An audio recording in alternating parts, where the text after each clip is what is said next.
Technically, I'm originally from Tokyo. I was born there. My father's job in the banking business. He got transferred to London and to New York, and we followed him. When I was 16, I moved to the States. I think it's a really great place to live. But again, I think a lot of different places are fun places to live. But it really depends on the person, you know, because some people say, if I'm going to live somewhere, I have to have a Japanese grocery store, or I have to have this and that. And I think you just have to be open-minded and moving anywhere, you know, and not hold on to too much of what you have to have, but be flexible and be open to learning about that community's culture. My mother, I wouldn't consider very traditional Japanese. She values culture, and I think she felt it was her job to educate me about the culture because she was my one. My father was so busy at work that she was the one I spent most of my time with. So I felt like I learned a lot about appreciating the culture and the language through my mother. They had very strict rules in the house that I couldn't mix Japanese and English. If I replaced a Japanese vocabulary with English, my mother would say, "I don't know what that means. Go look it up in the dictionary," and there was always an English-Japanese dictionary by the kitchen table, and I'd have to look it up and find out the Japanese word. I did attend Saturday school, weekend school for Japanese lessons, and from 4th grade I started going to special Japanese schools, they call juku, 2 or 3 times a week. It was my own language, but I at the time didn't feel the need for it. Because I felt comfortable with my day-to-day in England, and the only time I needed to speak it was at class and speaking to my parents. I was able to take a 2-week vacation across Japan and see all different sites in Japan. And my mother said to me one day, "You know, Japan is not all city.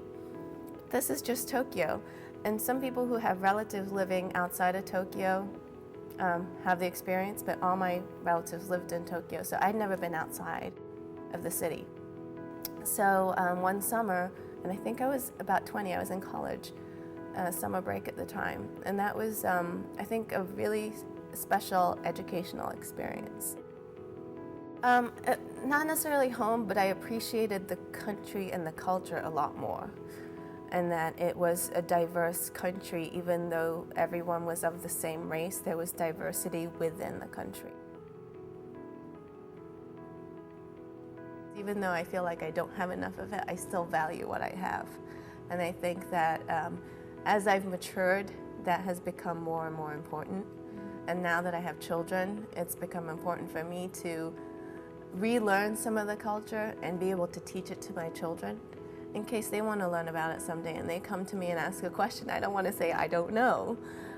So before it was just about me and about me caring or not caring, and now I feel it's important to relearn some of the cultural things, learn new things, so that I can educate my child. Because now living in St. Louis, and the fact that they're not exposed to as many Japanese people in this community, I'm their one source, you know, in a sense, for the culture. And it's really because other people are telling me how lucky my children are that they get to learn this, and that I shouldn't take it for granted. And it's other people telling me, you're really lucky that you get to teach your child Japanese.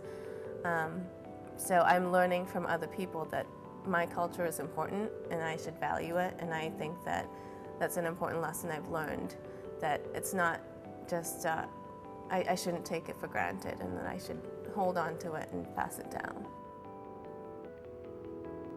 Express yourself, you know, tell people what you want to do. That's probably the most important thing, communication. You know, in any situation. If you're in an uncomfortable situation, you feel that people are treating you a certain way, it's okay to talk about it, you know, and don't keep your feelings inside, because there's a lot of misunderstanding that goes on. And if you act on the misunderstanding, you might get a certain reaction back, and it's all based on false assumptions. So I think just, you know, be yourself, and I hope that everyone can be comfortable with who they are and feel like they have the right to speak up and to ask questions too.